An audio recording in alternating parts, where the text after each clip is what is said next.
Sorry!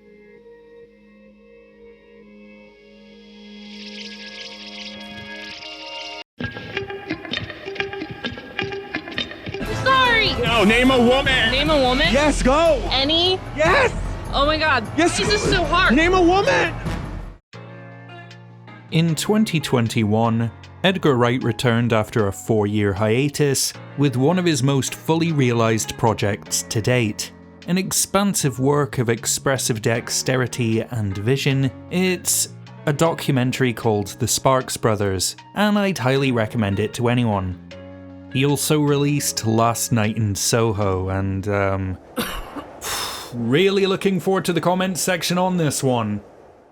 As someone who looks at Wright's filmography as a catalogue of formative brilliance, rollicking invention, exceptional genre hybridization, deeply annoying eye candy, okay I guess, and a phenomenal car chase hauling a wafer-thin script behind it, I went into his latest with an optimistic, open mind.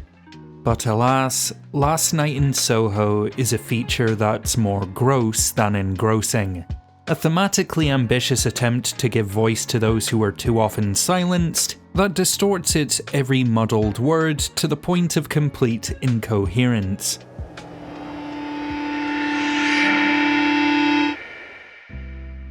Eloise, a wide-eyed fashion designer, finds herself travelling back to the 1960s each night whenever she goes to bed. It's here she first sees an aspiring yet troubled singer named Sandy.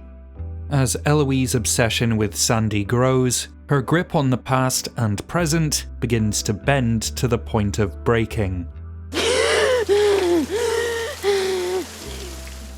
Now, there are some commendable things to be found here.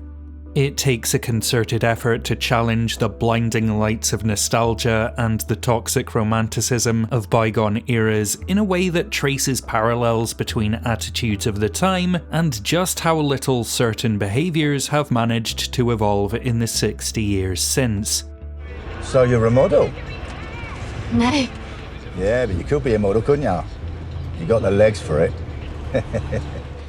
The ambience of both contemporary and historical London is meticulously realised by the exemplary costume and production design. The period chic and eclectic architecture, all framed and photographed by cinematographer Chung-hoon to highlight a fuzzy familiarity somewhere between faint memory and vague paranoia. I've also seen the argument made that even if there are more narrative dead ends than rewarding destinations, and the red herring-packed central mystery is a damp squib, at least it's got the visual flair and a powerful and empowering message. That's the thing though, get past the good intentions and a couple of snappy dance numbers, and you'll realise just how little of Last Night in Soho's stylistic flair or scripted intent stands up to even the faintest of scrutiny.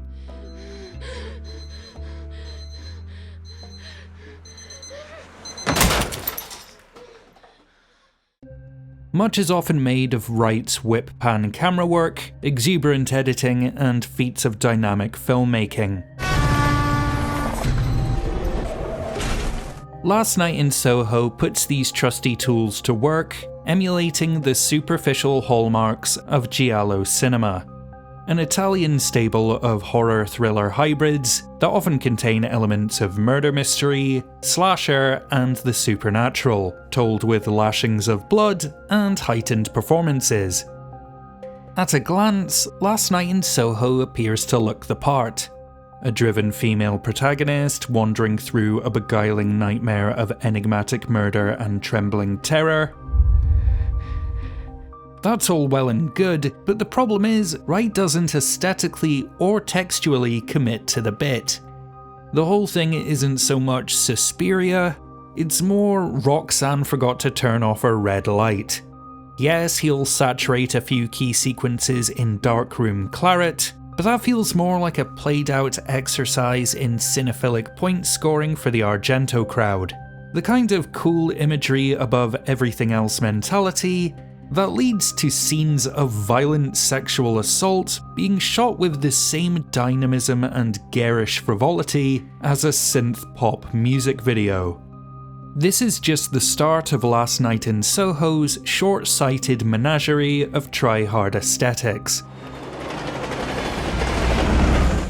Our first trip back to 1960s London takes great pains to establish a number of rules that are then thrown away.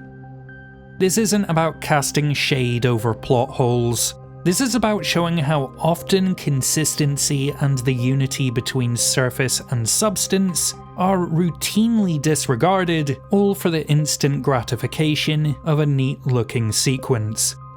Building an old-timey Hollywood picturesque world where cars miraculously stop on a dime for women, which might just seem like a cute moment, but it's one that stands in direct opposition to everything else the film is telling us about how women are perceived and treated.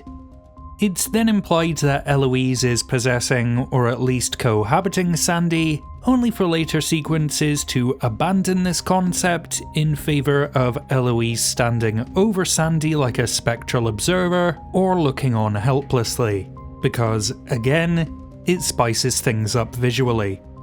Oh, listen, there's one other thing I wanted to ask you about. Just one more thing, please.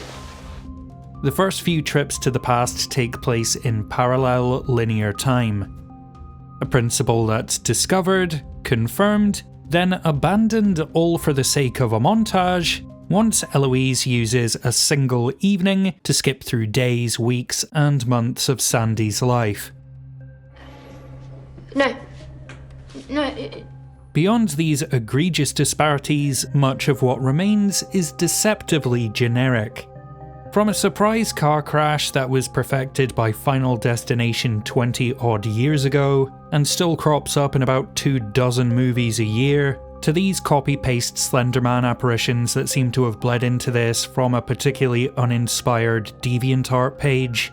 Large stretches of this are like watching a master illusionist reduced to second-hand magic gags, a grab bag of cheap tricks that extend to the screenplay. Do you believe in spirits? What kind of a question is that? That brown stuff pays your wages? I mean, do you believe in ghosts? A mishandled condemnation of misogyny that proves, despite splitting final draft duties with Christy Wilson-Cairns, Wright cannot write women. Let's take a brief look at Edgar Wright's track record when articulating female characters. Spaced doesn't count because Daisy Steiner's beautifully brash interplay of genuine depth and pop cultural quips is owed to writers Jessica Hines and Simon Pegg. Shaun of the Dead's Liz leaves Shaun because he isn't grown up enough, then takes him back even though none of their issues are addressed or resolved, thereby reducing her to a damsel that needs to be saved so our main character can experience growth. Hot Fuzz's PC Doris Thatcher acts as a callback to bawdy genre sexpots, and that's about it. Scott Pilgrim vs. the World's front-to-back sexism is so pervasive it'd take a whole video to unpack its irredeemable, unconscionable repugnance. The World's End has Sam, an ancillary character who wanders in and out of scenes so that two dudes can butt heads over who should get to sleep with her. And Baby Driver motivates the protagonist with a dead mother, the antagonist with a dead girlfriend, and leans on a love interest whose entire personality boils down to works in a diner in the hopes that she can one day hit the road with a boy she barely knows. So yeah, not so great with the ladies. Look, I'm not throwing out the many merits of those movies, and Wright has accepted he needs to do better in this regard.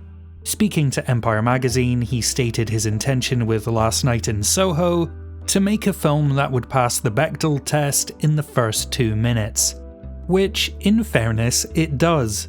Named women have conversations that don't directly focus on the subject of men.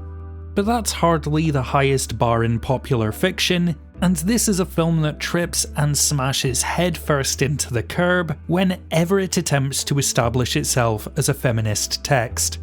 For a start, this is a London in which nuance has ceased to exist. all but two barely sketched male characters are patriarchy-upholding dinosaurs or outright sex perverts. My dick just died. Can I bury it in your Then we have the extended cast of women, who are either sub-one-dimensional background characters or teeth-grinding caricatures of snide self-serving bitchiness. Then we have our two heroines, Eloise and Sandy. These women, divided by time and circumstance, mirror each other's movements with uncanny visual flair, but never find a more substantive meaning for this recurring mirror motif. Cinematic Language 101 indicates that the mirrors that divide them are a portal to a parallel existence, with Sandy as a confident reflection of the timid Eloise. Well, okay, those are bog-standard bare foundations on which you'd typically build a character, but in this instance, those generic descriptors are the final product. Sandy and Eloise are primarily defined within both the narrative and the Soho streets, not by their spirit or virtues, but by their proximity to pain and fear. I wouldn't even want you. You belong to me! Writer Krysty Wilson-Cairns considers the film about the exploitation of women and the exploitation of any marginalised group. But beyond an overabundance of awful experiences, Last Night in Soho explores none of that in a meaningful way. What it does is espouse deeply outdated ideas about sex work. Wright and Cairns' script is a treatise on how all sex workers must be saved from their disgusting, abusive lives. As we leer at a beaten, broken woman through flashy montages and snappy camera moves, we're repeatedly told that this is the lowest, most degrading thing a human being could ever be. So of course this dressed up after school special turned Sandy into a prolific serial killer who preys exclusively on men who pay for the services of sex workers. A twist in the final act that dares to suggest a woman can do bad things? I am shocked and appalled. This is played as a knockout reveal. Hooray, Sandy isn't a victim! She's a stab-happy pastiche of mental illness, which is progressive, apparently. Then what of our protagonist, Eloise? Oh, she plagiarizes her university fashion design project by copying a dress that already exists, falsely implicates a young black man in an attempted rape, and tries to murder a completely innocent woman during a manic episode. John, the underwritten but affable love interest of the film, engages in consensual sex with Eloise. As they get down to business, she has a manic hallucinogenic episode and becomes hysterical. John immediately stops and tries to help, only to be chased from the room with a torrent of screams and the threat of calling the police. A horrible sequence whose implications are made even more tone-deaf and disturbing when John shrugs off this whole thing in a manner that's borderline apologetic, right before Eloise takes a pair of scissors to her classmate's face.